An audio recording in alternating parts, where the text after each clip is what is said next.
So shitty outside. What's up, YouTube? Good morning. So right now I'm getting ready to go on my first YouTube live stream. So hopefully if you're seeing this, you already saw that and it worked out smoothly. So that's what I'm doing right now.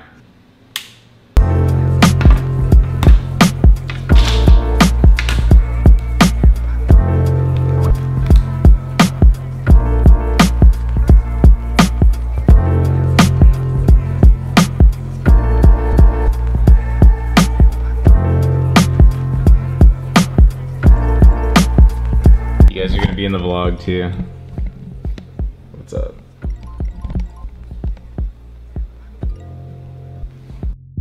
And now it's nice out. All right, so I think that went super well. Had up to like 40 people in there, I think. So thanks to all of you guys who came in. And there were tons of questions going, so that was super fun. And I definitely am gonna be doing a lot of those. I did have like some lag with it. I'm trying to figure that out. If anyone is like an expert on that stuff, let me know. I was just doing it from my MacBook Pro webcam, but in the future too, I'd really like to figure out how I can live stream with the good camera and really just do it legit. So if anybody's kind of like an expert at those things, definitely let me know in the comments and get in touch so you can help me improve that. But overall, yeah, it was super fun. Had a lot of questions going. Probably the most common still is just, I think it's just really just product research. And I've mentioned before is that I think it's okay to get held up there because it's the whole game. It really is. It's the whole game. If you choose the right product, it might just kind of happen, you know, everything just happens.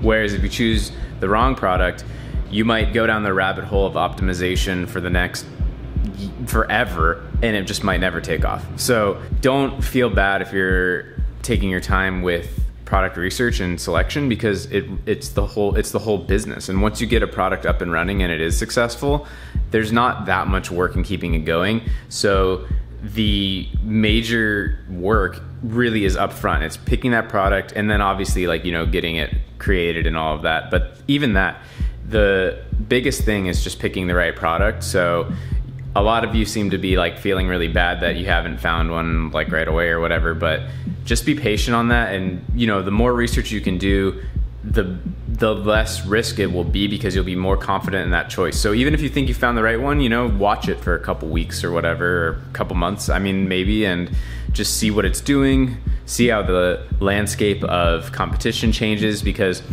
you want to be confident in your choice, and and know that it's something that you want to stick with, right? Like, so you'll be confident and then you'll keep it going, and it won't just be some like, ooh, I think this is great, and then I'll throw it together. Another tip on that, you guys know I'm big on like branding. I just want to tie in that these like hot opportunities that you think are so great and it's wide open, holy crap, I just need to launch it right now and get rich.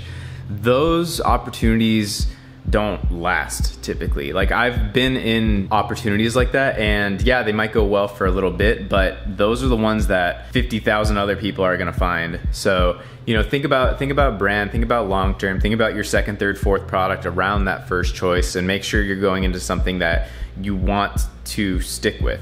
There is like the two camps, right? There's branding and product lines, and then there's just random opportunities. I do both, and I think both work, but one is far more long-term than the other. And so if you can figure out a way to sort of blend them together, that's more of what I do. I try to find the random opportunity that makes sense just as like a pure Amazon play, but I can also build out a brand around it and sort of turn it into a more long-term thing. So I really think that that's the place you want to be. So factor that in to your recipe of product research. Is what is the second, third, fourth, fifth product around this? Is this something I can build out into a brand for potentially years and years to come?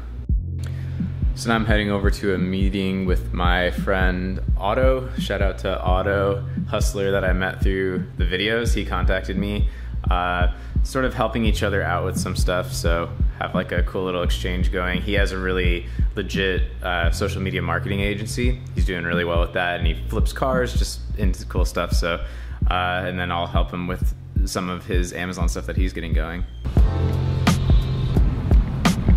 This is our other whip. I don't think it's been introduced to the vlog. That F Sport though, shit. It's a Lexus CT Wait, what's it called? 200H, right? Oh my god. 200H or 300H? I forget. How do you forget? 200H. 200H F Sport.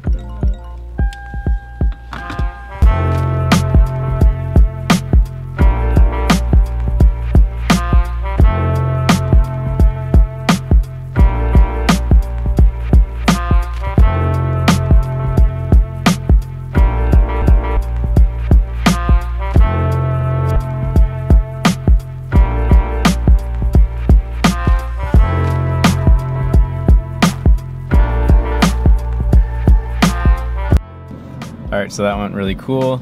I got to help Otto with some product research, the topic of the day, and get some social media marketing advice for Jessica's stuff that she's starting out. So yeah, more on product research, just since, again, that seems to be everything that's going on today. We were just talking and about sort of like sales volume versus competition, and I just want to say that I think so the two ends of the spectrum would be, on one end of the spectrum it is not competitive but there's no sales volume, and on the other end of the spectrum there is a lot of sales volume but a lot of competition. So either side of the spectrum is not exactly where you want to be. You want to be somewhere in the middle, right? Has enough volume, not too competitive.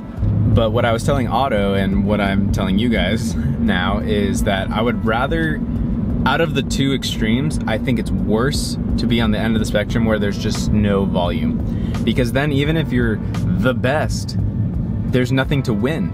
So I'd rather be fighting for a piece of a big pie, even if it's more competitive, than owning the whole thing and there just is no pie. I think that's the worst situation to be. So you want to make sure that, yes, you want to avoid insane competition, 100 for sure. Yes, like there are niches that are just far too competitive now, but I would rather there be some competition and some sales volume than just no sales volume. The other main point is depth, and what I think is the worst sign of a product to avoid is when you see just like a pile of sellers that are dead at the bottom. That's what you really, really don't want to see.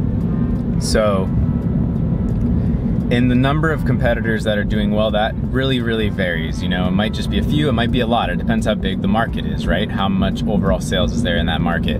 But like I was saying, is what I really don't want to see is 1, 2, 3 people doing well and far more than that doing not well.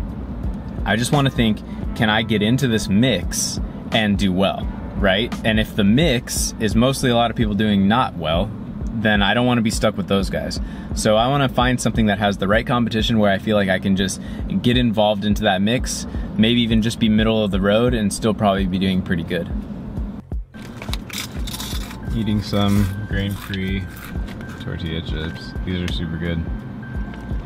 So yeah, there's some quick thoughts on product research. Not exactly the most technical step-by-step, but just sort of how I think about it and sort of the philosophies that I use. Just some of them. I do plan to go even deeper into product research. If you're new to this channel, please subscribe. Lots more of this is coming. Make sure you browse the previous videos, and I'll see you in the next one.